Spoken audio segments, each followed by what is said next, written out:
नमस्कार। आगे हम प्रीवियस ईयर पेपर में आगे हम लोग क्वेश्चन सॉल्व करने वाले हैं जो आपके सामने इस प्रकार से है। देखिए आपके सामने यहाँ पर मैथ हमने इससे पहले वाला क्वेश्चन जितना भी है वो सॉल्व कर लिए होंगे, आप लोग भी ने भी सॉल्व कर लिए होंगे। तो चलो आगे हम लोग सीरीज में बढ़ते हैं और जो है क्वेश्चन को लगातार हम सॉल्व करते हैं।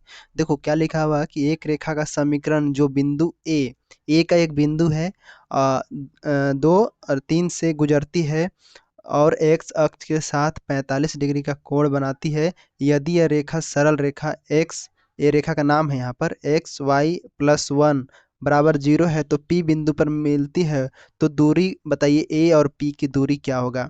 तो ये जो है निर्देशांक ज्यामिति से क्वेश्चन आया हुआ है और ये अक्सर जो है परीक्षा में पूछे जाते हैं सवाल टॉपिक से। हालांकि ये सिलेबस में मेंशन नहीं है लेकिन फिर भी ये क्वेश्चन में जो है पूछ लिया जाता है आपके। ठीक है, हम जो ये पेपर सॉल्व कर रहे हैं 2024 का, इस पेपर सिलेबस में भी ये जो है टॉपिक मेंशन नहीं किया गया है, लेकिन फिर भी हमारा सवाल जो है इससे आ जाता है। तो इसके बारे में थोड़ा समझ लीजिए कि ये जो है इस प्रकार से एक दो लंबवत रेखा होती है। ठीक है, जैसे ये हो गया, मतलब दो परस्पर लंबवत रेखाएं होती है। जैसे ये हमारा ये हो गया, इसको हम y यहाँ पर लिख देते हैं, प्लस का होता है, और इधर आपका जो है x होता है ये भी प्लस का होता है, और नीचे जो होता है ये आपका माइनस यहाँ पर y का होता है, और यहाँ पर माइनस जो है x का होता है। तो इस प्रकार से ये रेखा का नाम ही है x और ये वाला ऊपर जो है इसका नाम है y। ठीक है, तो इस प्रकार से दर्शाया रहता है। अगर यहाँ पर देखिए ये जो है नंबर दिया रहता है, ऐसे जो है नंबर रहता है यहाँ पर। ठीक, उसके बाद आगे बढ़ेंगे तो यहाँ पर अगर आप कोई भी बिंदु दे दिया होता है, मान लेते हैं कि यहाँ पर मुंदी कोई भी बिंदु देता है तो यहाँ पर x और y दिया रहता है ऐसे करके। तो मतलब x और y फॉर्मेट में रहता है। मान लेते हैं यहाँ पर अगर कोई बिंदु दिया है तो इस प्रकार से यहाँ तक की जो बिंदु है इसको हम बोलेंगे x और y बोलेंगे। तो ये एक बिंदु है, कोई सा भी बिंदु हम इसका नाम दे देंगे a। तो ठीक यहाँ पर ये दिया हुआ है, तो x का मान यहाँ पर 2 होगा और फिर y, तो मतलब x को पहले लेंगे फिर y को लेंगे इस प्रकार से। ठीक है, तो इस प्रकार से आपका बनता है, मतलब इसको फिर यहाँ बोलेंगे पहला, ये है पहला ग्रुप है, ये दूसरा ग्रुप है, ये तीसरा और ये चौथा। इस प्रकार से ये जो है खंड में बटा होता है।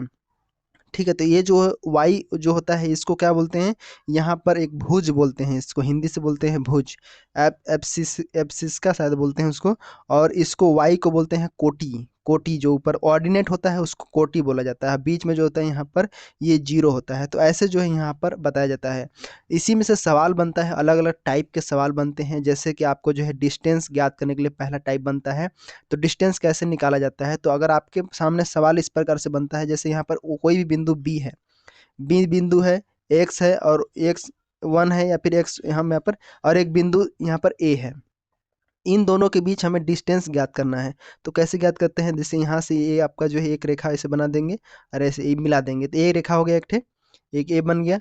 उसके बाद आगे देखोगे तो यहाँ से जो मिला दो इसको रेखा को और ऐसे मिला दो यहाँ पर।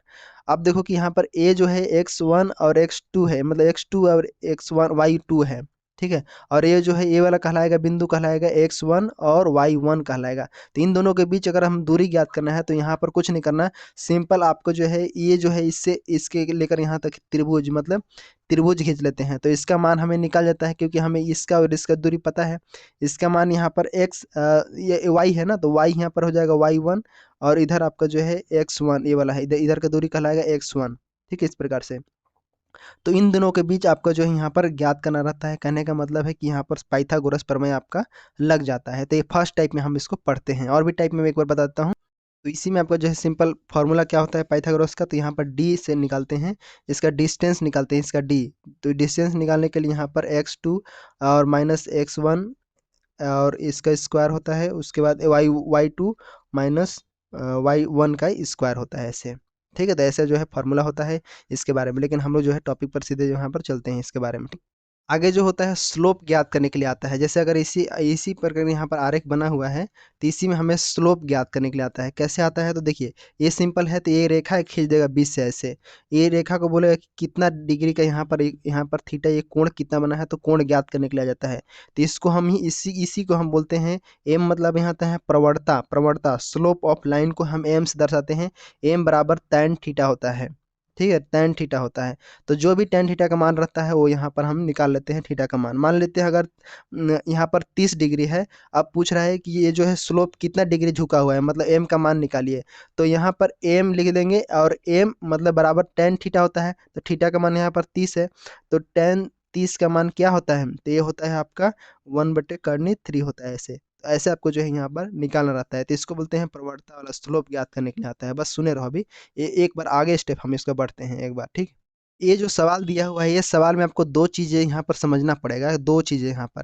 पहले अगर मान लेते हैं यहाँ पर कोई भी ऐसे रेखा खींचा हुआ है ऐसे, ठीक है, तो इस रेखा को हमेशा जो दर्शाते हैं इसको इंटरसेप्ट बोलते हैं, मतलब इसको बोलते हैं रेखा का समीकरण बोलते हैं। तो ये जो बीच में रेखा है इसका एक समीकरण होता है। क्या समीकरण होता है, तो उसका मान होता है ax plus b y plus c बराबर 0 होता है। इस फॉर्मेट में इस रेखा का मान होता है, ठीक है। तो ऐसे आपको जो है यहाँ पर दर्शाया रहता है, चाहे यहाँ से रेखा खींच रहेगा या फिर यहाँ से खींच रहेगा, इन दोनों का मान यही रहता है, ठीक है, रेखा का मान। अब यहाँ पर जो है डिस्टेंस ज्ञात करने के लिए बताया गया, तो यही चीज़ टाइप में यहाँ पर दिया गया है कि डिस्टेंस आपको निकालना है, मतलब दूरी निकालना है यहाँ पर। तो दूरी निकालना है तो कैसे करेंगे, तो सबसे पहले हम जानते हैं कि रेखा को समीकरण से दर्शाते हैं। अगर मान लेते हैं कोई इधर से इंटरसेप्ट कर रहा है या फिर इधर से कर रहा है, इधर से भी कर रहा है, ठीक है, इधर से रेखा आ रहा है। अब देखो कि ये रेखा इधर से आ रहा है, अब यहाँ पर कोण भी बनाता है। जैसे आप यहाँ पर देखेंगे, देखो यहाँ पर कोण बना रहा है यहाँ पर। तो मान लेते हैं यहाँ पर बिंदु यहाँ पर क्या है, ए है, ए बिंदु है, ए वाला है 2 और 3, और यहाँ पर जो है 45 दिया है। अब पूछ रहा है कि यहाँ पर ए इनके और इनके बीच की दूरी क्या हो। कहने का मतलब यहाँ पर समझिए, देखो फिर से मैं समझाता हूँ अच्छे से। ये देखिए, अगर मान लेते हैं इधर से रेखा खींच रहा है, मान लेते हैं इधर से, समझ जाओगे अच्छे से। ए रेखा बीच में गया हुआ है और यहाँ पर बिंदु मान लेते हैं कि ए वाला ए है, ये यहाँ पर बिंदु है, ठीक है, इसका मान है 2 और 3 मान है ये वाला, ठीक। अब उसके और इसके बीच में आपका जो है दूरी ज्ञात करने के लिए यहाँ पर बोला जा रहा है, मतलब डिस्टेंस, ये जो बीच में ज्ञात करना है इसको हम डिस्टेंस बोलेंगे यहाँ पर, ठीक है। तो डिस्टेंस को हम यहाँ पर डी से दर्शाते हैं, डी से दर्शा देंगे। तो इसके बीच आपको डिस्टेंस यहाँ पर निकालना है। और समीकरण का ए रेखा का मान क्या है, तो रेखा का मान सिंपल हमेशा a x plus b y plus c बराबर 0 के फॉर्म में होता है। और ये जो होता है यहाँ पर मैं एकदम एकदम, और इसको जो फॉर्म होता है यहाँ पर x1 और y1 होता है। यहाँ पर मैं एकदम शॉर्ट ट्रिक बताऊंगा, यही ट्रिक से आपको जो है एकदम शॉर्ट ट्रिक है, आसानी से आप इसको जो है बना लोगे। फार्मूला आपको जो है बस थोड़ा सा जो है फार्मूला होता है, उसके बाद परिमयीकरण कर सकते हो हरों का इस प्रकार से।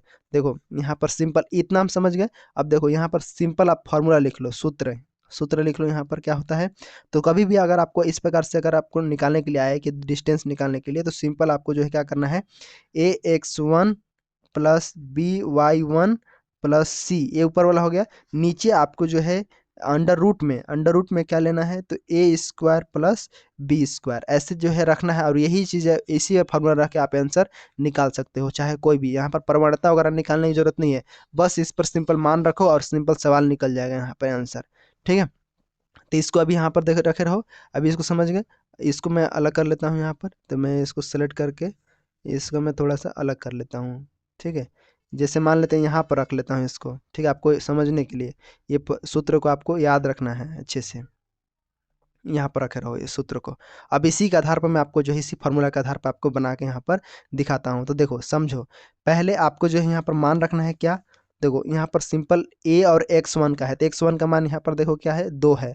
यहाँ पर y1 का मान क्या है, 3 है। तो सिंपल यहाँ पर क्या रखोगे ये, लेकिन सवाल में क्या है, सवाल में है देखोगे तो यहाँ पर 2 है और 3 है। और यहाँ पर दिया हुआ है x की जगह कुछ नहीं है तो यहाँ पर 1 रखोगे, y की जगह कुछ नहीं है तो यहाँ पर 1 रखोगे, ठीक। जो ऊपर वाला दिया हुआ है कि ax1 a b और c, ये इसके फॉर्म में है, ठीक है, ये वाला फॉर्म है। तो सिंपल आपको जो है यहाँ पर 1 रखना है, ऐसे x की जगह यहाँ पर 1 रख लो। उसके बाद x1 का मान यहाँ पर 2 है तो गुणे यहाँ पर 2, और प्लस यहाँ पर y है, तो y की जगह पर यहाँ पर रखोगे 2, यहाँ पर 1 रख लो, 1 गुणा में 2, और प्लस के सी की जगह यहाँ पर कुछ नहीं तो 1 रखेंगे ऐसे। नीचे आपका क्या आएगा, तो नीचे आपका जो है ए और बी आएगा, तो मतलब 1 का स्क्वायर प्लस यहाँ पर 1 का स्क्वायर, वाई का मान यहाँ पर कुछ नहीं है तो 1 रखेंगे, और अंडर रूट में इसको हम ले लेंगे ऐसे, ठीक है। ऊपर का रखोगे यहाँ पर कितना आएगा, देखो यहाँ पर 2 एकम 2, और यहाँ पर कितना हो जाएगा टोटल, टोटल होकर देखोगे, सर यहाँ पर 3 हो गए वाला। तो यहाँ पर कितना हुआ, 3 एकम 3, 2 5 और 6, 6 बटे यहाँ पर कितना हो जाएगा, अंडर रूट यहाँ पर 2 हो जाएगा। तो अंडर रूट 2 होगा ना, 1 का स्क्वायर 1 हो जाएगा, 1 का स्क्वायर 1 हो जाएगा, 1 और 1 मिलके यहाँ पर 2 हो जाएंगे, 2। अब देखो ये 6 बटे, और यहाँ पर अंडर रूट आया, जब भी ऐसा आता है तो आप जानते हैं कि इसको परिमेयीकरण करते हैं। जैसे देखो ये परिमेय नहीं है, यहाँ पर अंडर करनी तू हो जाता है, मतलब परिमेयीकरण मतलब यहाँ पर ये जो है अपरिमेय है, इसको हम क्या बोलेंगे अभी, अपरिमेय है। तो आपने पढ़ा है 10वीं में 9वीं में पढ़ा है कि इसको परिमेयीकरण किया जाता है। जैसे कोई भी चीज़ें होती है, अगर मान लेते हैं एग्जाम्पल के लिए मैं आपको साइड करके बताता हूँ, जैसे आपको परिमेयीकरण करना है तो कोई भी सवाल, जैसे 1/7 है, 1/7 है, इसको हमें परिमेयीकरण करना है। ये सवाल जो है इसको बोलते हैं हरों का परिमेयीकरण। तो इसको कैसे करते हैं, 1/√7 है तो इसको हम सिंपल इसी से करते हैं, गुणा 7 से, और नीचे गुणा 7 से करते हैं। अब देखो जब भी आपको जो है ए रूट का मतलब क्या होता है, आधा होता है, 1/2 ऐसे आधा होता है, ठीक है। तो इसको परिमेय में बदलना रहता है हमें, तो सिंपल इसी प्रकार से ऊपर गुणा होता है तो अंडर रूट यहाँ पर 7 हो जाता है, ऊपर में 7 हो जाएगा और नीचे आपका जो है 7 आ जाता है इस प्रकार से। अब देखो ये 7 करनी 60, 7 बटे यहाँ नीचे 7 हो जाता है इस प्रकार से। कभी भी ऐसा जो है क्वेश्चन बनता है वो सिंपल बनता है, ए स्क्वायर माइनस बी स्क्वायर बराबर ए प्लस बी कोष्टक में और ए माइनस बी, इस फॉर्म में जो है यहाँ पर बनता है। इसी फॉर्म में आपका जो है यहाँ पर सवाल बनता है। अगर मान लेते हैं अंडर रूट 2 हो जाता है, अंडर रूट को अंडर रूट 2 के साथ गुणा करोगे तो यहाँ पर केवल 2 आएगा। 2 का मतलब क्या होगा कि देखो अगर ऊपर का जैसे इसका मान 1/आधा होता है, इसका भी 1/आधा होता है, तो यहाँ पर इन दोनों जुड़ जाता है, यहाँ पर 1, तो 2 के मान 1 मतलब यहाँ पर 2 हो जाता है ऐसे, ठीक है। तो ऐसे आपको जो है अंडर रूट के गुणा करोगे तो अंडर रूट हट जाता है यहाँ पर, ठीक है। तो यहाँ पर परिमेयीकरण करोगे तो कैसे होगा, तो सिंपल यहाँ पर परिमेयीकरण करेंगे तो यहाँ पर परिमेयीकरण में आपको कैसे होगा, तो सिंपल देखिए 6 बटे अंडर रूट 2 है तो अंडर रूट 2 के यहाँ पर गुणा करोगे, फिर अंडर रूट 2 के यहाँ हो जाएगा, ऊपर गुणा करोगे तो कितना हो जाएगा, नीचे तो आपका 2 आ जाएगा, नीचे आपका 2 आ जाएगा, अंडर इसको गुणा करोगे तो कितना हो जाएगा, 2 हो जाएगा, और ऊपर में 6 करनी 2 हो जाएगा। अब इसको इसके साथ कट जाएगा तो 2 तिहाई 6 हो जाएगा, तो यहाँ पर हो जाएगा 3/√2, ये आपका आंसर हो जाता है इसका, ठीक है। आपका आंसर कौन सा हो जाएगा, तो आंसर नंबर यहाँ पर बी वाला आपका ऑप्शन यहाँ पर राइट आंसर हो जाता है। बी ऑप्शन यहाँ पर मार देता हूँ, ये अंडर रूट 3 अपॉन यहाँ पर 2, ठीक है। ऐसे आपको जो है और भी सवाल आ जाता है, जैसे यहाँ पर 5/8, 5 माइनस में दे देगा, यहाँ पर कभी -5 -3 दे देगा, -6 -8 दे देगा, ऐसे करके जो है अलग अलग दे सकता है, और इस प्रकार से आपको एक समीकरण दे देगा और कोण का मान यहाँ पर क्या है। तो ज़्यादा ध्यान नहीं रखना है आपको, यहाँ पर ज़्यादा फॉर्मूला कुछ नहीं रखना है, सिंपल आपको जो है इस पर मान रख के सिंपल ये वाला फार्मूला से आपको बना देना है, ठीक है। इस प्रकार सवाल पूछेगा तो आप बना लीजिएगा, अब आप भूलेंगे नहीं इसको हमेशा के लिए, ठीक है। तो याद रखिए, कभी नहीं भूलेंगे आप अभी, जब आप समझ गए होंगे अच्छे से तो। अब आगे देखो, यहाँ पर सवाल दिया हुआ है कि एक कथन और कारण वाला क्वेश्चन है। देखो यहाँ पर 25 सेंटीमीटर को दशमलव में बदलने के लिए हमें 25 को 100 से विभाजित करते हैं, ये सही है, ठीक है। तो इस पर समझिए कि पहला वाला क्वेश्चन सही है कि ये देखो, अगर ये जो है कथन, ये जो है सत्य है। क्यों सत्य है, तो देखो सत्य ऐसे है कि 25% को अगर दशमलव में बदलते हैं तो सिंपल क्या करोगे, 25 को नीचे 100 से भाग दोगे तो आ जाएगा 0.25 आ जाता है, ठीक है। ऐसे 100 विभाजित करोगे तो आ जाता है, ये तो सही है, दशमलव में आ गया यहाँ पर। अब बोल रहे हैं कि प्रतिशत को दशमलव में बदलने के लिए हम दशमलव के एक स्थान बाएं ओर ले जाते हैं, तो ये गलत है, 2 स्थान बाईं ओर ले जाएंगे हम। जैसे आप यहाँ पर देखिए, ये 25 है, ठीक है, 25 है, तो अगर हम एक स्थान ले जाते हैं, जैसे यहाँ पर दशमलव लगा हुआ है, अगर यहाँ पर ले जाएंगे तो 2.5 हो जाएगा, ये नहीं, यहाँ पर जो है ये गलत हो जाएगा, ठीक है। अगर आपको जो है यही चीज़ें यहाँ पर दिया गया है, मान लेते हैं कि मान लेते हैं एग्जाम्पल के लिए, इसको समझ लो, इसी को समझो कि अगर देखिए 25% है, ठीक है, इसको आपको दशमलव में बदलना है, तो इसको जो है प्रतिशत को दशमलव में बदलने के लिए दशमलव बिंदु को 2 स्थान पर ले जाएंगे, ठीक है। तो यहाँ पर लगाएंगे और यहाँ पर आपको जो है ये हो जाएगा 0 और उसके बाद परसेंट, 25.0% ऐसे।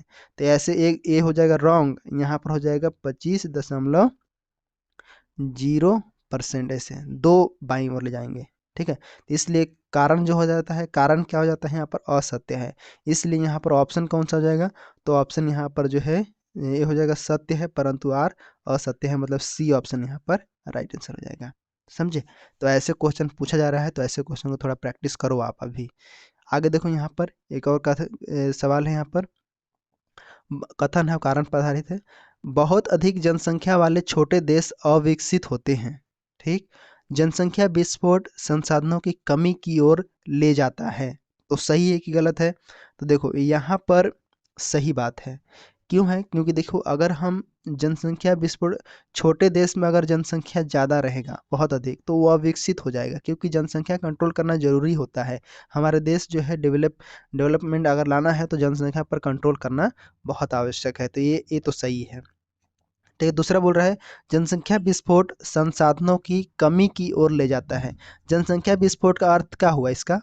तो इसका अर्थ ये है कि किसी भी क्षेत्र में मतलब लोगों की संख्या जो है तेजी से बढ़ रहा है, अत्यधिक बढ़ रहा है, तो हम इसको जनसंख्या विस्फोट कहेंगे। जनसंख्या विस्फोट के कारण क्या हो सकते हैं? आपने पढ़ा होगा जनसंख्या विस्फोट, जैसे आप जन्म दर, मृत्यु दर में कमी हो सकता है जैसे, ठीक है, या फिर बीमारियों पर नियंत्रण होने से जो है मृत्यु दर कम हो जाएगा, जिसके कारण क्या होगा, जन्म दर बना रहेगा, मृत्यु दर कम रहेगा, तो जनसंख्या वृद्धि होगा।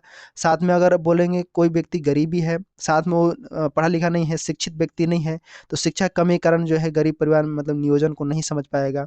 ठीक है, और सामाजिक धार्मिक मान्यताएं भी हैं कई सारे, कम उम्र में शादी ब्याह कर देते हैं, उसके बाद भी है मतलब इस प्रकार जो है प्रॉब्लम होते हैं। प्रभाव तो जानबे करते हो, बहुत सारा बेरोजगारी है, गरीबी है, संसाधन में नहीं मिलेगा, ठीक है, सब मतलब पर्यावरण प्रदूषण भी होगा, ठीक है, शिक्षा स्वास्थ्य ये सब प्रॉब्लम होता है। तो ये भी आपका सही आंसर है। तो मतलब कहने का अर्थ क्या है कि यहाँ पर जो है कथन भी सही है, कारण भी सही है, एवं कारण जो है यहाँ पर कथन की सही व्याख्या कर रहा था, बिल्कुल ये ऑप्शन आपका राइट आंसर हो जाएगा।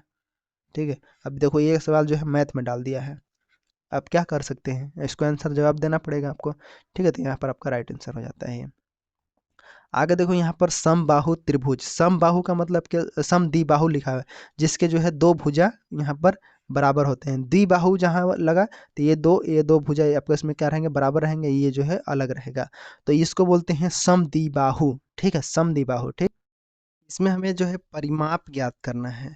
तो हमने क्या पढ़ा है, जैसे अगर हम त्रिभुज में यहाँ पर देखिए आधार जो है, ये आधार मान लेते हैं, ये दिया हुआ है यहाँ पर, मान लेते हैं, मैं इसको जो है मानना क्या है, इसमें देखो यहाँ पर सिंपल इसको खींचो यहाँ पर, ठीक है, ऐसे बीच में, तो ये हो गया हाइट। ठीक है, इसका दोनों भुजा, ए वाला भुजा बराबर है, परिमाप जानते हो कि तीनों भुजाओं का योग होता है। और साथ में जो है आप पढ़े हैं कि जो 1/2 होता है, आधार गुणे ऊंचाई होता है। ठीक, त्रिभुज का जो है क्षेत्रफल पढ़े हैं, तो समद्विबाहु त्रिभुज का क्षेत्रफल भी इसी टाइप से निकलता है। या फिर आपने जो है पढ़ा होगा आगे, कर्णी परिमाप तीनों भुजाओं का योग किया, इसके अलावा आपने जो है पढ़ा होगा कर्णी 3/a का स्क्वायर पढ़ा होगा। ठीक है, कर्णी 3/4 a का स्क्वायर भी पढ़ा, ये भी जो है फॉर्मूला होता है। ठीक है, जब आपको जो है भुजा दिया रहता है तब हम निकाल लेते हैं। तो यहाँ पर ना ही भुजा का पता है, ना ही यहाँ पर जो है ऊंचाई का पता है, तो यहाँ पर थोड़ा सा ऊंचाई ज्ञात करना पड़ेगा। तब देखो यहाँ से जैसे ये नीचे गिरता है, तो यहाँ पर ये जो भुजा को दो बराबर भागों में बांट देता है। तो इधर देखो यहाँ पर 90 डिग्री कोण बन रहा है, 90 वाला जो है ये मतलब समकोण त्रिभुज हो गया, 90 डिग्री का बना। और ये जो है ये दोनों बराबर है, ये किसका भी बराबर होगा, जितना लंबा इसका होगा उतना लंबा इसका भी होगा। ठीक है, इस प्रकार से सबसे पहले हम इसका ये वाला ज्ञात कर लेते हैं, हाइट ज्ञात कर लेते हैं। तो हमें जो है पहले ये पता है कि जो है यहाँ पर ये नीचे वाला जो है आधार है, इसका कितना लंबाई है, यहाँ पर 24 है। और इसका पूरा त्रिभुज का क्षेत्रफल कितना दिया हुआ है, एरिया कितना दिया हुआ है, तो यहाँ पर 192 दिया हुआ है। तो अब हमें इससे हाइट निकालना है। तो हम जानते हैं कि त्रिभुज का क्षेत्रफल 1/2 आधार गुने ऊंचाई होता है। ठीक है, ऐसे।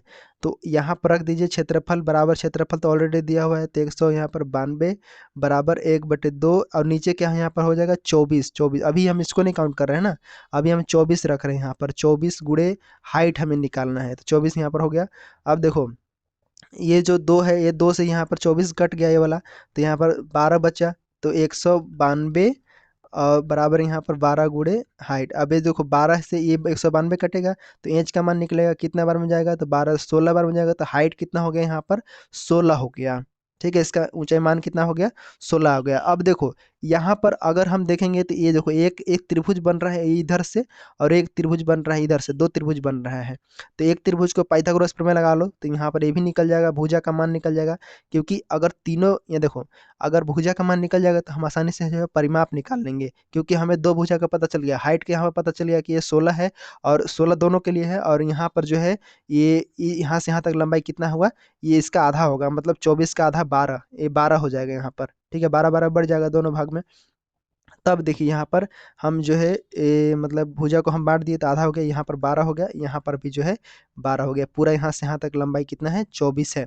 अब देखो भुजा की लंबाई ज्ञात करना है, तो सिंपल हम यहाँ पर ए स्क्वायर बराबर जो है एच स्क्वायर प्लस यहाँ पर रखेंगे क्या, 12 रखेंगे, मतलब ये 12 क्या है, आधार का स्क्वायर, बी का स्क्वायर। यहाँ पर इसका ऐसा क्यों रखे, देखो मैं पाइथागोरस पर मैं लगाता हूँ। यहाँ पर मान लेते इसको ए नाम दे दिया, इसको मैं नाम दे दिया एच नाम है, और इसका नाम दे दिया बी। ठीक है, तो यहाँ पर कर्ण का हमें मान निकालना है, इसका निकालना है, तो ए का स्क्वायर हो जाएगा बराबर, यहाँ पर देखोगे एच का स्क्वायर हो गया, ये लंब हो गया, और ये बी वाला क्या हो गया, आधार का स्क्वायर। ठीक है, आधार कितना दिया हुआ है, यहाँ पर 12 दिया हुआ है, 12 का स्क्वायर हो गया, प्लस यहाँ पर 16 का स्क्वायर हो गया। ठीक, इस प्रकार से अब देखो यहाँ पर 16 का स्क्वायर वर्ग होता है 256 होता है, यहाँ पर 256 लिख लिया, और यहाँ पर 12 का स्क्वायर होता है 144। ठीक है, इन दोनों जो आपस में जुड़ जाएंगे तो यहाँ पर हो जाएंगे 400। अब इधर का ए का स्क्वायर है, ए स्क्वायर हटेगा तो यहाँ पर अंडर रूट में आ जाएगा, तो ए बराबर यहाँ पर अंडर रूट में यहाँ पर 400 हो जाता है, मतलब ये जो होता है 20 का यहाँ पर निकल जाएगा, 20 का गुणा 20 से करोगे तो यहाँ पर 400 हो जाता है। तो मतलब भुजा का मान यहाँ पर क्या आ गया, 20 आ गया। ठीक है, तो इसका मान क्या आ गया, 20 आ गया। इसका मान जब 20 आ गया तो इधर का मान भी क्या हो जाएगा, 20 हो जाएगा, क्योंकि दोनों तो बराबर है, समबाहु त्रिभुज है। ठीक है, समद्विबाहु है, इसीलिए दोनों क्या है, बराबर है, 20 20 इधर भी आ गया। तो देखो अब हम यहाँ पर हम जो है इसका परिमाप निकाल लेंगे, कैसे निकालेंगे, तो देखो यहाँ पर देखो टोटल यहाँ पर 24 है, ये वाला आपका यहाँ से यहाँ तक 24 है, और यहाँ तक 20 है, ये भी आपका जब 20 है तो यहाँ पर जोड़ दो, सिंपल, यहाँ पर 24 और यहाँ पर आपका जो है 20, और ये प्लस आपका 20, कितना हो जाएगा, देखो 40 और 24 यहाँ पर आपका 64, ये आपका आंसर हो जाता है। ठीक है, इतना लंबा नहीं करना पड़ेगा, लेकिन आपको जो है थोड़ा समझाने के लिए मैं आपको जो है ये चीज़ें बताया हूँ। सबसे पहले आपको जो है यहाँ पर पाइथागोरस का इस्तेमाल इसलिए करना पड़ेगा क्योंकि आपको पता नहीं था कि यहाँ पर कैसे हाइट निकालेंगे, मतलब बीच से भुजा इन दोनों को तो बराबर है, लेकिन कैसे निकालेंगे ये हमें पता नहीं था। हमें ये नीचे वाला तो पता चल गया था 24 है, लेकिन ये दोनों को कैसे निकालते, ये चीज़ें और भी आपको ट्रिक आता होगा तो इसको बनाइएगा। अब ये इसी तरीके से आप जो है बना के आसानी से निकाल सकते हैं कोई भी सवाल को। यहाँ पर जरूरी क्या था, जरूरी था आपको भुजा का मान निकालना, इसीलिए यहाँ पर जो है परिमाप क्या होता है, ये परिमाप है। परिमाप जानते हैं कि तीनों भुजाओं का योग हो गया, परिमाप ये आपका हो जाता है। तो परिमाप यहाँ पर हम निकालने के लिए जो है भुजा का मान हमें ज्ञात करना पड़ा। ठीक है, तो आपको जो है परिमाप निकालने के लिए किसका मान ज्ञात करना पड़ेगा, भुजा। भुजा पता रहेगा तो आप जो है परिमाप आसानी से निकाल लोगे। तो ये आपका जो है यहाँ पर सवाल रहा। ठीक है, समझ आया, तो ऐसा आपको जो है बनाना है। अब आगे देखो हम बढ़ते हैं यहाँ पर आगे समद्विबाहु, आगे हम क्वेश्चन है यहाँ पर एक व्यक्ति वाला, ये देखो आगे देखोगे तो यहाँ पर समझ में आएगा क्या है, 45 नंबर, यहाँ पर 45 नंबर दिया है। देखो इस प्रकार से सवाल आपको बनाने के लिए, देखो इसमें सवाल में समझो कि उसके मूल्य के 3/4 में खरीदा और उसे 20% अधिक दर में बेचा। तो जो खरीदा था उसका मूल्य पहले निकालना है और बेचा था उसके बाद। तो हम यदि अगर हम बात करें, देखो यहाँ पर जो सेलिंग प्राइस है जो बेचा है उसमें से अगर हम सीपी निकाल देते हैं तो हमारा क्या ज्ञात करना हो, निकल जाएगा हमारा प्रॉफिट निकल जाएगा, और उसी प्रॉफिट को हम क्या करेंगे, परसेंटेज में बदल देंगे। ठीक है, प्रॉफिट का परसेंटेज पता है कि प्रॉफिट बटे सीपी मतलब क्रैमूल गुणे 100 होता है। अब यहाँ पर प्रॉफिट को रख देना, यहाँ पर क्रैमूल को रख देना, यहाँ पर आपको जो 100 से गुणा कर दोगे आ जाएगा आंसर हमारा, इस प्रकार से सिंपल। तो कैसे बनाओगे यहाँ पर, तो देखो सीपी दिया हुआ है, यहाँ पर सीपी को आप यहाँ पर लिख लो 3/4। ठीक है, 3/4 में उसमें जो है एक वस्तु को खरीदा बेचारा। ठीक, उसके बाद उसने 20% अधिक में बेचा। ठीक है, तो यहाँ पर मान लेते हैं, मान के चलिए कि आप एक्स में खरीदा था। ठीक है, एक्स में, एक्स से करके देख देते हैं, एक्स में खरीदा। ठीक है, खरीदा। ठीक है, तो यहाँ पर बेचने वाला सिलसिला 20% अधिक में बेचा, तो मतलब एक्स में हम क्या करेंगे, 20% एक्स्ट्रा हम जोड़ देंगे। ठीक है, 20% एक्स्ट्रा जोड़ देंगे तो क्या हो जाएगा यहाँ पर एक्स प्लस 20 बटे यहाँ पर 100 हो जाएगा। ऐसे परसेंटेज में यहाँ पर करेंगे तो ये आपका हो गया, और ये जो बेचा है इसको भी हम यहाँ पर एक्स मानेंगे क्योंकि इतना एक्स में बेचा है, क्योंकि क्रय मूल्य यहाँ पर किया था 3/4 एक्स में खरीदा था, और यहाँ पर एक्स ये जो है बेचने वाला हो गया, और यहाँ पर 20% एक्स्ट्रा में है बेचा, मतलब उस पैसा का, मतलब इसका का एक्स का 20% एक्स्ट्रा में ये बेचा है। तो टोटल क्या हो जाएगा, यहाँ पर क्या करेंगे तो x प्लस 20 से 100 को काट देंगे तो 1/5 से कट जाएगा, 20 से कम 20 25 यहाँ पर 100, तो 1 प्लस 1/5 बराबर यहाँ पर ये भी x रहेगा, बराबर यहाँ पर हो जाएगा, देखो यहाँ पर कुछ नहीं है तो 1 है, नीचे आपका जो है 5 हो जाएगा, और यहाँ पर ऊपर में 6 हो जाएगा, 6 और यहाँ पर 5 एकम 5, टोटल यहाँ पर 6/5 x हो जाता है।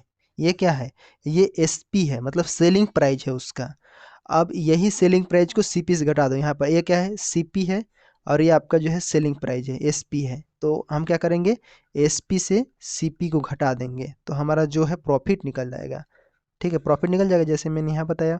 तो देखो एसपी में यहाँ पर क्या है, तो 6/5 है, -3/4, एक्स को ये हटा दो, कोई दिक्कत नहीं है, एक्स को हटा दो, वेरिएबल को हटा सकते हो सिंपल से, तो पता चल जाएगा यहाँ पर कितना हो जाएगा। नीचे आपका जो है यहाँ पर 5 को 20 हो जाएगा, और ऊपर का आपका जो है यहाँ पर 5 और 24, प्लस यहाँ माइनस, सॉरी माइनस हो जाएगा यहाँ पर माइनस होगा 15। ठीक है, माइनस हो जाएगा 15, और नीचे आपका जो है यहाँ पर बचेगा 9/20 बचेगा। तो ये 9/20 आ गया आपका जो है प्रॉफिट, और यही 9/20 है, इसी को हम जो है प्रॉफिट का परसेंटेज निकाल लेंगे।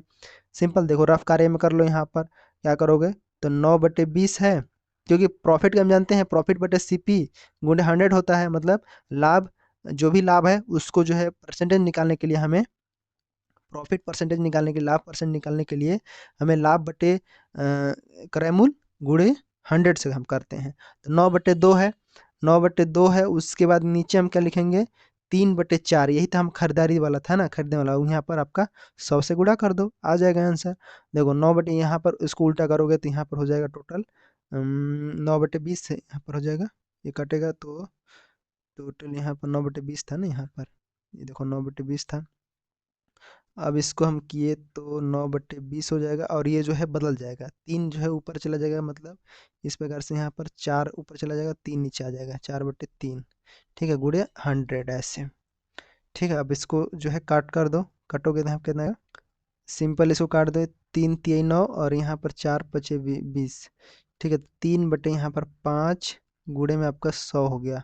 अब देखो यहाँ पर ये 5 है, 5 से हम इसको काट दिए 20 बार में, और 20×23 यहाँ पर हो जाएगा 60, तो मतलब टोटल 60% यहाँ पर आपका आंसर हो जाता है। तो अगर सवाल पूछे यहाँ पर कि कितना लाभ हुआ, तो ये 60% का आपका लाभ हुआ। देखो थोड़ा सा ना आसान है, मतलब हम यहाँ पर क्या कर रहे हैं, थोड़ा सा कंफ्यूज इसलिए हो रहे हैं, समझ में नहीं आ रहा है, क्योंकि मैं यहाँ पर लिखने की कोशिश कर रहा हूँ ज़्यादा बताने की, लेकिन आपको जो इस चीज़ से सवाल समझ में आ गया, तो आप इसका आंसर आसानी से बना लोगे। ठीक है, सीपीएसपी और सीपी पता है, ठीक है, तो आप आसानी से निकालोगे, प्रॉफिट पता है तो प्रॉफिट का परसेंटेज निकाल लोगे। ठीक है, तो ऐसे आपको जो है यहाँ पर बनाया। मेरा क्लासेस देखिएगा, टाइप वाइज में जो सॉल्व किया हूँ उसमें आपको जो है सारी चीज़ें पता बताया हूँ। ठीक है, आगे देखो, वो सबसे बड़ी संख्या जिसमें 37, 56 और 93 को विभाजित करने पर शेषफल 1, 2, 3 आता है। ठीक है, जैसे अगर मान लेते हैं कि 37 में देखो यहाँ पर समझो पहले ऐसे ये जो टॉपिक है, ये जो सवाल है एचसीएफ एलसीएम से एमएचसीएफ से आया हुआ है, तो एचसीएफ से निकाल लेंगे। तो अगर देखो, अगर एक एक आता है, 37 का है, ये आपका जो है 56 का है, ये आपका 93 का है, तो इन दोनों में से एक घटाओगे तो कितना हो जाएगा, 37 में एक घटाओगे तो यहाँ पर 36 हो जाएगा, और उसी प्रकार से 56 में 2 घटाओगे तो यहाँ पर 54 हो जाएगा, और इसमें 3 घटाओगे तो यहाँ पर 90 हो जाएगा। ठीक है, ये तीनों आ गया, तो इन तीनों का हम जो है एचसीएफ ले लेंगे। एचसीएफ एचसीएफ ले लोगे तो कितना हो जाएगा, मैं यहाँ पर गुणनखंड विधि से कर लेता हूँ, 36, यहाँ पर 54 और 90, इनका जो है हम एचसीएफ निकालते हैं, तो 36 का निकालोगे तो कितना हो जाएगा, 2, 2 और 3, 3 हो जाएगा, 2 गुणे 3 एक और 3, मतलब कहने का अर्थ कि 2 का यहाँ पर वर्ग गुणे यहाँ पर 3 का वर्ग, ऐसे। ठीक है, उसी प्रकार से इसको भी निकालते हैं, तो यहाँ पर हो जाएगा 2 गुणे 3 गुणे 3 गुणे 3, ऐसे जो है इस पे जाएगा, तो मतलब इसका हो जाएगा 2 गुणे 3 का क्यूब हो जाएगा ऐसे। 90 का निकालेगा, 2 गुणे 3 गुणे 3 गुणे 5, हम एचसीएफ निकाल रहे हैं इसका ना, इसका भी 2 और 3 2 है, तो यहाँ पर हो जाएगा 3 का स्क्वायर गुणे 5। ये एचसीएफ क्लास में मेरा देख लेना, वहाँ पर आपको जो है पता चल जाएगा। तो ये गुणनखंड विधि से आपको जो है यहाँ पर निकाला जाता है एचसीएफ। ठीक है, तो यहाँ पर समझो कि देखो यहाँ पर कॉमन लिया जाता है, तो इसमें देखो यहाँ पर दो दो के जो है न्यूनतम घात क्या है, यहाँ पर 1 है, यहाँ पर कुछ नहीं है तो 1 है, यहाँ पर भी 1 है, तो और यहाँ पर 3 में देखोगे तो यहाँ पर भी 3 है, 3 का स्क्वायर, और यहाँ पर भी 3 का स्क्वायर है, यहाँ पर नहीं है। ठीक है, तो सबसे देखा जाता है कि न्यूनतम घात और जो है अधिकतम जो उभयनिष्ठ है, तो यहाँ पर देखिए, इसमें जो एचसीएफ होगा वो होगा आपका 2 की घात 1, एक ये दोनों 2 है, और उसके बाद आपका 3 का घात 2 होगा। देखो यहाँ पर भी कॉमन है, इसमें देखो ये कॉमन है और यहाँ पर जो है ये एक है, मतलब एक है, ये देखो ये कॉमन है और ये कॉमन है। तो इससे पता चलता है जो अधिकतम है। तो मतलब देखिए यहाँ पर 2 के घात 1 और 3 के घात 2, ये आपका जो है यहाँ पर न्यूनतम घात, ये जो है उभयनिष्ठ है, कॉमन है इसमें से। तो इसीलिए जो है यहाँ पर इन दोनों का गुणनखंड होगा। मतलब 2 का 1 किए तो 2 और 3 का 2 किए तो 9, इस प्रकार। तो 9 दूनी 18, तो 18 क्या आया, तो ये आपका आंसर हो जाएगा। ठीक। और देखोगे तो यहाँ पर 5 है, तो 5 केवल 90 में है, इसलिए 90 वाला में है, इसलिए ये जो है नहीं होगा। तो यहाँ पर केवल जो है HCF क्या होगा, यहाँ पर HCF लिख लो। HCF बराबर 2 के पावर 1 होगा, एक ए होगा, एक ए होगा, फिर उसके बाद एक ए, और ये जो कॉमन है उसको हम अलग से रख लेते हैं यहाँ पर। ठीक है, तो 2 है और यहाँ पर 3 है, ये आपका जो है कॉमन है, तो इसको करके 18 यहाँ पर राइट आंसर हो जाता है। HCF और LCM से क्वेश्चन आया हुआ है। HCF को सीख लेना अच्छे से, गुणनखंड विधि और भाग विधि दोनों तरीके से मैं बताया हूँ, तो दोनों तरीके से आप ऊपर देख लेना, दोनों में जो है करने में अच्छा लगेगा, मैं समझाया हूँ अच्छे से। अब आगे सवाल देखो, ये सवाल जो है जोड़ा बनाने के लिए आया है, जोड़ी बनाने के लिए, मतलब सवालों को हल कीजिए और जोड़ी बनाइए। देखो पहले यहाँ पर दिया है 250 मिलीलीटर एवं 2 लीटर का अनुपात बताइए। देखो 250 मतलब 2 लीटर, तो 1000 मिलीलीटर बराबर होता है 1 लीटर। ठीक है, तो हम यहाँ पर करेंगे 2 का गुणा हम कर देंगे किससे, 1000 मिलीलीटर से करेंगे, तो हमारा जो है पता चलेगा कितना लीटर है। तो यहाँ पर मैं इसको मिलीलीटर में बदल लिए, 2 लीटर को हम मिलीलीटर में बदल लिए, तो ये हो जाएगा 2000 मिलीलीटर। ठीक है, ऐसे। तो 2 लीटर, 1 लीटर में कितना होता है, 1000 मिलीलीटर होता है, 2 लीटर में कितना होगा, 2000 मिलीलीटर हो जाएगा। ठीक है, तो यहाँ पर फर्स्ट हो गया। अब देखो 250 मिलीलीटर है, उसको 250 मिलीलीटर है, इसको हम बदलेंगे किस में, देखो इसको हम भाग दे देते हैं एवं, तो देखो यहाँ पर 250 मिलीलीटर को हम 2000 इससे भाग देते हैं अनुपात निकालने के लिए, इसका अनुपात है ना ये, देखो अनुपात लिखा हुआ है, तो अनुपात में बदलने के लिए, अनुपात का मतलब भाग हुआ है यहाँ पर। ठीक है, तो यहाँ पर भाग लिख दिया। अब इसको हम कट कर लें, तो यहाँ पर जो है 250 और ये कट जाएगा, 1 0 0 25, 8 बार में कटेगा, तो मतलब 1/8 यहाँ पर हो जाएगा। तो 1:8, जिसे हम कहेंगे इसका कितना गुना है, तो मतलब यहाँ पर 1:8, तो मतलब इसे हम क्या लिख सकते हैं, 4:32 लिख सकते हैं, ऐसे लिख सकते हैं क्या, देखो 32। अगर हम देखो इसका इसका अंतर देखना रहता है हमें। ठीक है, ऐसे सवालों का कभी कंफ्यूज मत होना कि देखो सूची में यहाँ पर 2 में है और 3 में है, देखोगे तो ये कैसे पता चलेगा कि देखो इसमें 1 है और इसका 8 गुना है, अगर हम 4 लिखते हैं 1 की जगह, तो इसका 8 गुना क्या होता है, 32 होता है। ठीक है, तो उसी प्रकार से यहाँ पर देखना है बस कि इसका और इसका अंतर सेम है। तो अगर हम 4 का अनुपात 8 रखते हैं, अगर हम 1 को 4 बनाते हैं, तो इसका 8 गुना, कोई भी संख्या यहाँ पर लोगे, जितना भी दूध रहेगा उसका गुना यहाँ पर अगर करेंगे तो 8 हो जाता है। जैसे 1 का गुना 8 हुआ, तो 4 का गुना 32 हुआ। ठीक है, तो इसी प्रकार से यहाँ पर राइट आंसर क्या हो जाएगा, ये वाला इसका इसका 3 वाला हो जाएगा। ठीक है, पहला का 3, इसका आपको जो है इसके साथ मिला दो इसको। ठीक, अब देखो बी का है, यहाँ पर 4x दिया हुआ है, 3y अनुपात 6x 5y बराबर यहाँ पर दे 11:17। अब यहाँ पर x और y का मान हमें निकालना है, तो इसको जो है समीकरण ज्ञात करना है, तो इसको जो है तिर्यक गुणा करते हैं, हम पढ़े थे तिर्यक गुणा कर लो, इसका निकल जाएगा। कैसे, तो देखो इसका बनाता हूँ बी वाला को, देखो यहाँ बनाता हूँ ना, नहीं यहाँ साइड में कर लेता हूँ, तो बी वाला को इसको बनाता हूँ, तो आपको जो है क्या आता है, तो सिंपल देखो यहाँ पर 4x है, 4x + 3y है, और अनुपात है, अनुपात में आपका जो है 6x + 5y है, ये है, बराबर यहाँ पर दिया हुआ है 11/17। इसका गुणा इसके साथ कर दो, इसका गुणा इसके साथ कर दो आराम से। ठीक है, तो ये कैसे करोगे, तो 17 का गुणा यहाँ पर करोगे 4x + 3y, और बराबर करोगे 11 का गुणा करोगे यहाँ पर 6x + 5y। ठीक है, ऐसे कर दोगे, कितना आ जाएगा यहाँ पर, ये टोटल 68, 68 x हो जाएगा, + 51y, 17 × 51y बराबर 66x+55y हो जाएगा। अब देखो x और y जो है यहाँ पर अपना अपना अनुसार से जमा लेना है। तो x वाला ये वाला x है, इधर वाला x है, समान वेरिएबल को एक साइड रख लो। तो यहाँ पर 68 में से 66 को इधर आएगा तो घट जाएगा, तो यहाँ पर कितना हो जाएगा 2x बचेगा। और इधर जो है 55y है, इधर 51y है, इधर जो घटेगा 51y है, इधर घट जाएगा 55 में से 51 घट जाएगा, तो क्या बचेगा यहाँ पर बराबर 4y हो जाएगा। ठीक है, तो इस प्रकार से x और y का अनुपात क्या होगा, x अनुपात y का मान यहाँ पर जो होगा 2:1 होगा। 2:1 कहाँ है, तो ये बी ऑप्शन में है हम यहाँ पर। ठीक है, ऐसे निकाल लो, ये आपका ए आपका इसके साथ हो जाएगा। ठीक है, ये समझ में आ गया आपको, ये आपको समझ में आ गया, तो इसको मैं हटा देता हूँ, या फिर इसको हम छोटा कर देता हूँ, इसको मैं हटा देता हूँ या छोटा कर देता हूँ, चलो ऐसे। अब देखो यहाँ पर आगे बढ़ेंगे, तो आगे आपको निकालना है सी वाला। तो सी वाला में देखो यहाँ पर क्या दिया हुआ है, ये आपका हटा देता हूँ, 2/3 दिया हुआ है ना, 2/3 बराबर 4/3 दिया हुआ है। तो सिंपल हम इसको हम क्या कर सकते हैं, आगे देखो यहाँ जैसे 2/3 है तो 2/3 है हुआ, 4/6 है तो 4 और 6 को काट दोगे तो यहाँ पर 2 3, ये भी आप काटोगे तो यहाँ पर कट जाएगा आपका 2 और यहाँ पर 3, 2 3 6 3 3 9, तो मतलब 2/3 2/3 2/3 सब में आ रहा है।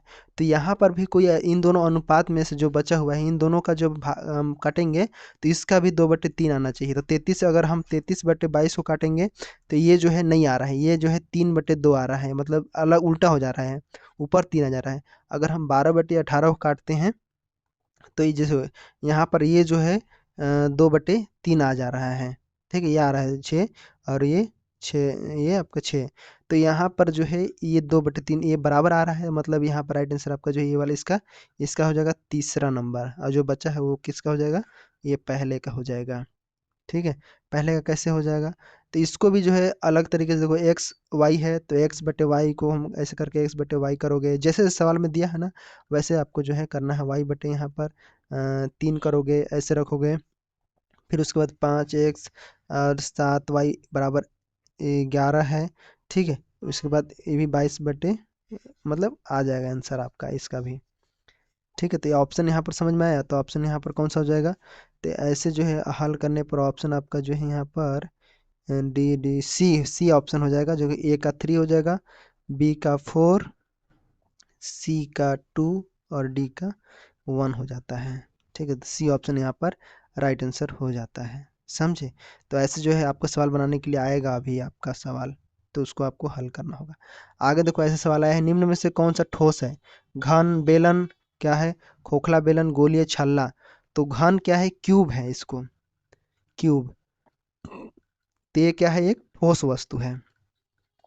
बेलन क्या है, तो बेलन एक सिलेंडर है, सिलेंडर, ये भी क्या है, एक ठोस है, ठोस है।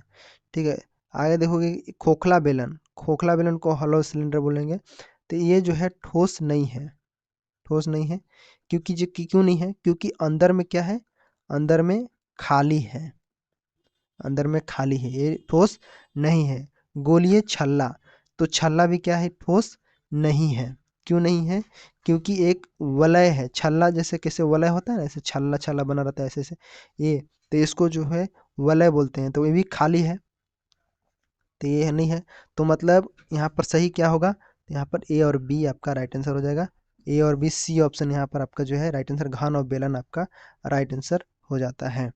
आगे देखोगे यहाँ पर आगे क्वेश्चन दिया हुआ है कि यदि एक आयत के अपने आयाम को 100% मतलब बढ़ा दिया जाए तो इसका क्षेत्रफल में वृद्धि होगा। देखो इस सवाल को मैं जो है परसेंटेज वाला क्लास में बनाया था आप सबके लिए, लगभग छठा सातवां टाइप में जो है क्वेश्चन है, और मैं उसको डिटेल करके आपको जो है हल किया था, आपको समझाया था। देखो आयत का क्षेत्रफल होता है लंबाई गुने चौड़ाई होता है, तो एल का मान हमें निकालना है। मान लेते हैं कोई भी अनुपात को मान के चलिए कि अगर मैं जो बताया था दूसरा ट्रिक से बताया था, लेकिन अभी यहाँ पर मैं दूसरा तरीके से बता रहा हूँ कि अगर आपको यहाँ पर मान के चलना है कि अगर आप यहाँ पर 10 लेते हैं और बी का चौड़ाई, चौड़ाई यहाँ पर लेते हैं 10 20 का जोड़ा लेते हैं, 10 20 का लेते हैं, तो यहाँ पर चौड़ाई भी 10 20 हो जाएगा, तो एरिया होता है, एरिया होता है लंबाई गुने चौड़ाई होता है। तो 100% बढ़ाएंगे, मतलब इसका ये जो 10 दिया हुआ है 10 का और 100% यहाँ पर बढ़ाना है। तो मान लेते हैं 100% है कोई भी चीज़, तो उसका कितना हो जाएगा, ये 400% हो जाएगा। ठीक है, तो ये आपका हो जाता है, मतलब 400 प्लस का कितना 300 गुणा बढ़ रहा है। अब इसका परसेंटेज निकाल दोगे तो 300 गुणा आपका जो है 100 हो जाएगा, नीचे 100 हो जाएगा, ये 100 से ये सब मतलब 300% यहाँ पर राइट आंसर। ये सवाल जस्ट हूबहू सवाल जो है एसएससी में आया हुआ है। इस सवाल को जो है बना के देखिएगा, एमटीएस में पूछा गया सवाल है, और यह सवाल आपको जो है इस प्रकार से बनेगा। सवाल को मान भी सकते हो कि लंबाई 20 या फिर 100% है तो 100 ही मान लो। अब बोल रहा है कि बढ़ा दिया जाए, तो अगर देखो यहाँ पर इसका 10 का हम अगर 10 से गुणा करते हैं, इसी का हम अगर 10 से 10 गुणा करते हैं, मतलब 100% है, 100% बढ़ाना है आपको, 100% बढ़ाना है, तो 10 का 10% बढ़ाओगे तो कितना हो जाएगा, 100 हो जाएगा।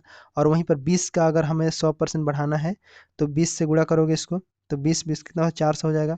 कितना का डिफरेंस हुआ दोनों का, 300 का डिफरेंस हुआ। अब 300 का जो है परसेंटेज निकाल लो यहाँ पर। ठीक है, परसेंट निकालोगे तो यहाँ पर 300 आ जाएगा राइट आंसर। ठीक है, तो ऐसे जो है यहाँ पर सवाल बनेगा।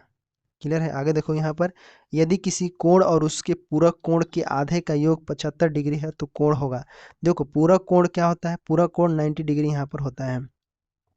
ठीक है, 90 डिग्री इसको बोलते हैं यहाँ पर। और समपूरक, ये वाला समपूरक, ठीक है, ये आपका होता है 180। ठीक है, तो समझे कोण के बारे में। जैसे देखिए अगर पूरक कोण की बात करें, कॉम्प्लीमेंट्री एंगल, देखिए जिनकी जैसे ए आपका जो है बना हुआ है, ये क्या है, ये 90 डिग्री का है, तो इसमें से एक और रेखा गया है, तो इन दोनों कोणों का मान है, ये एक्स और वाई का मान जो होता है, ये ए और ये बी है, इन दोनों का जो है योग, मतलब एक्स प्लस वाई का योग जो होता है 90 होता है। यही जो चीज़ें है क्या है, ये 90 डिग्री है यहाँ पर दर्शा रही, तो इसको हम पूरक पूरक कोण हम कहेंगे।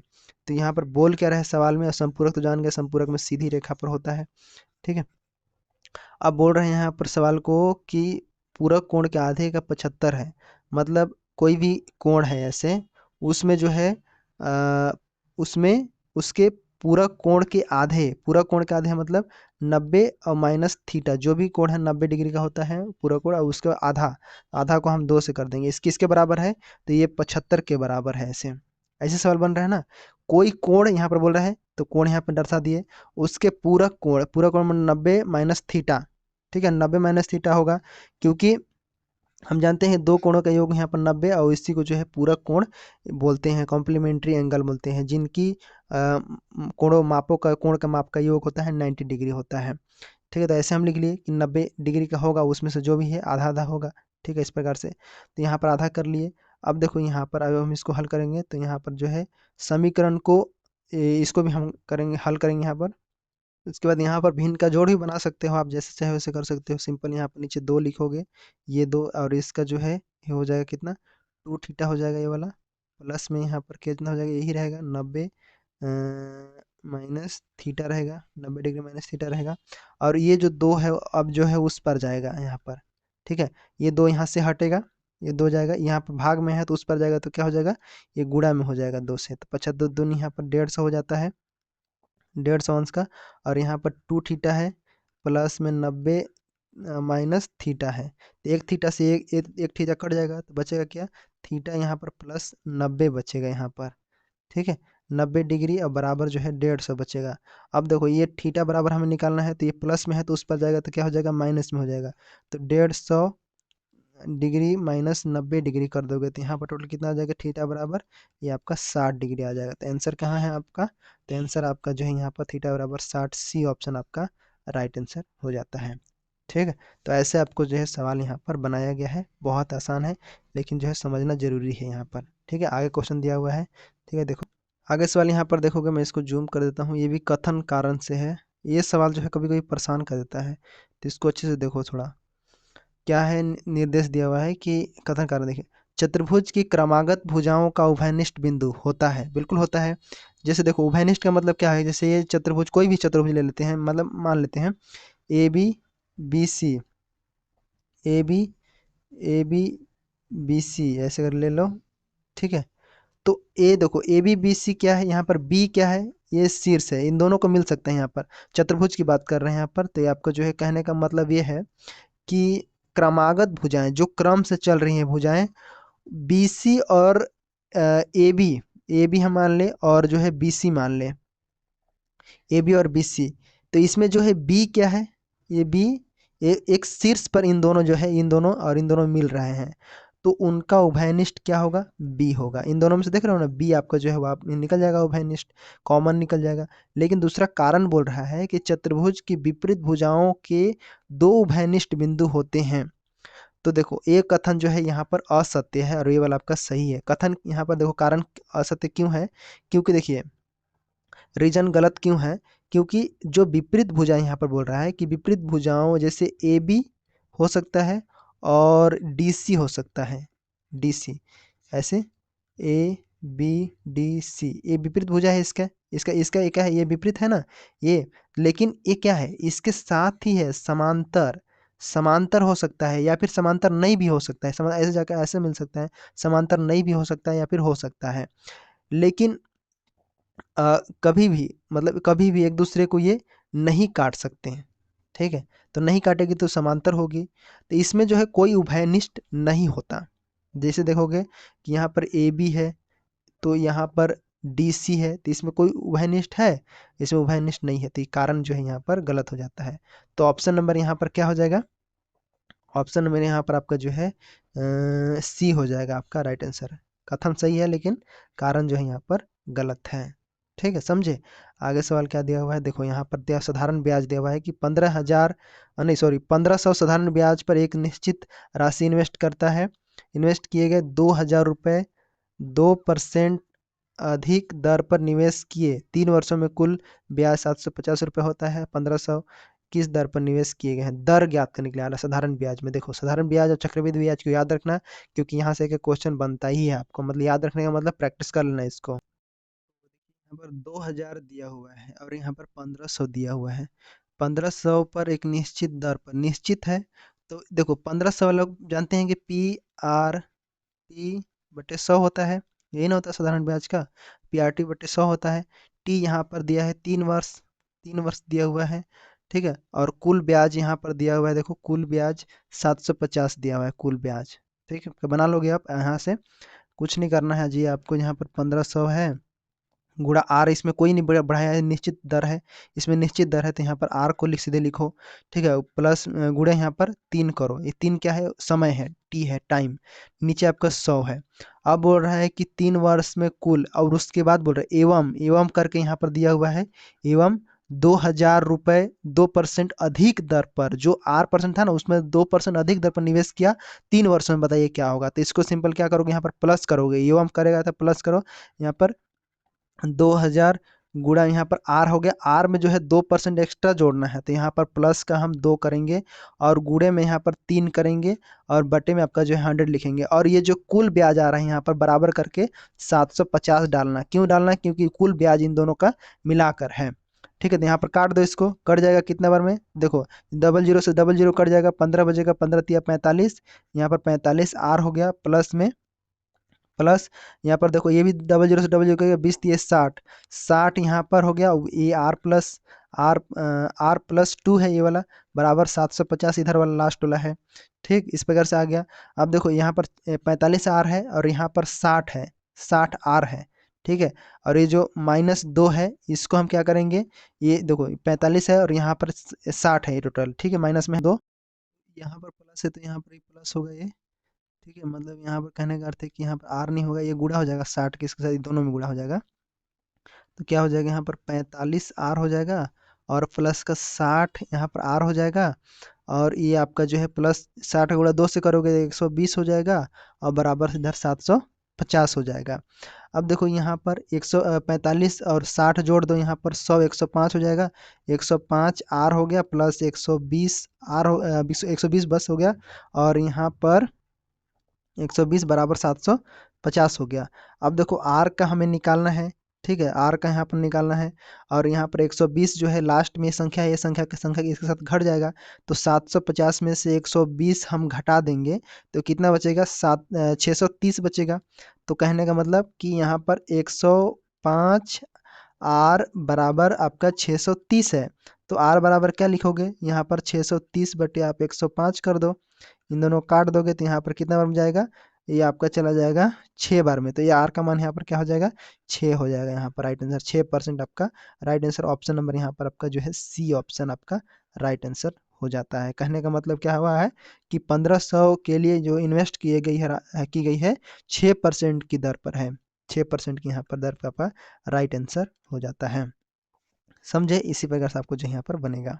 आगे सवाल देखो, यहाँ पर इस प्रकार के सवाल को जो है बनाना आसान रहेगा।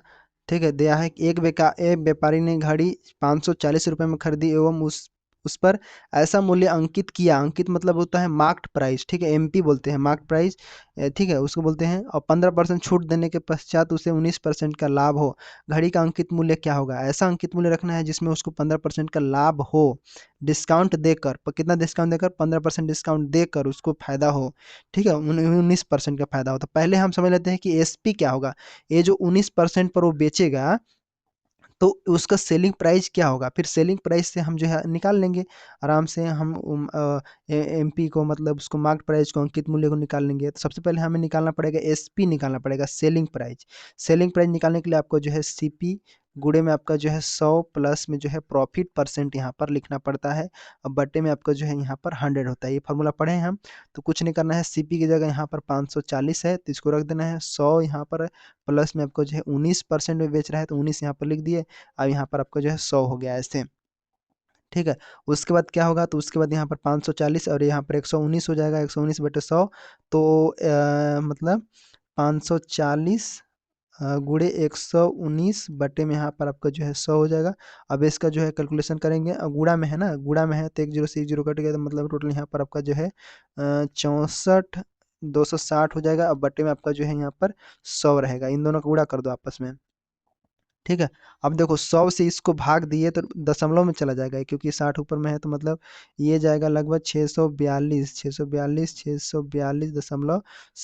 इसको भाग दे देना आप 100 से, तो ये आपका जो है विक्रय मूल्य आ गया एसपी। ठीक है, सेलिंग प्राइस आ गया, सेलिंग प्राइस आ गया तो अब हमारा जो है एमपी निकल जाएगा।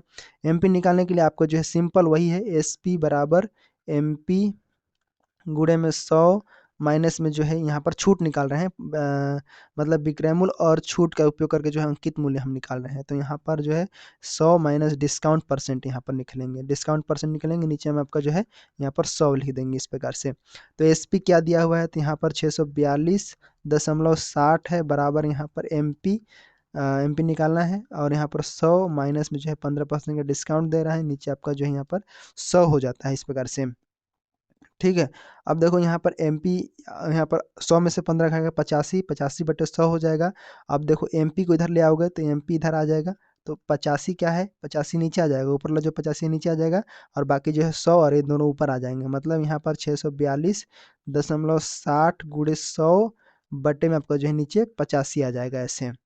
ठीक है, अब यहाँ पर जो है इन दोनों का गुणा करोगे, तो देखो गुणा करोगे तो ये 0 है, 100 का गुणा हो जाएगा, तो मतलब ये दशमलव मतलब हट जाएगा, दशमलव क्या हो जाएगा यहाँ पर 642.60 दशमलव हट जाएगा, 2 अंक के बाद गुणा करेंगे तो 100 को, तो उसके बाद 85 से इसको भाग दे दो, आपका आ जाएगा कितना 5 6 6 आएगा लास्ट में, तो 6 कौन सा ऑप्शन में 756 आपका आ जाएगा यहाँ पर राइट आंसर, 756 आपका यहाँ पर राइट आंसर हो जाएगा। अंकित मूल्य आपका जो है कितना होगा 656, ऑप्शन नंबर डी वाला आपका यहाँ पर राइट आंसर हो जाता है।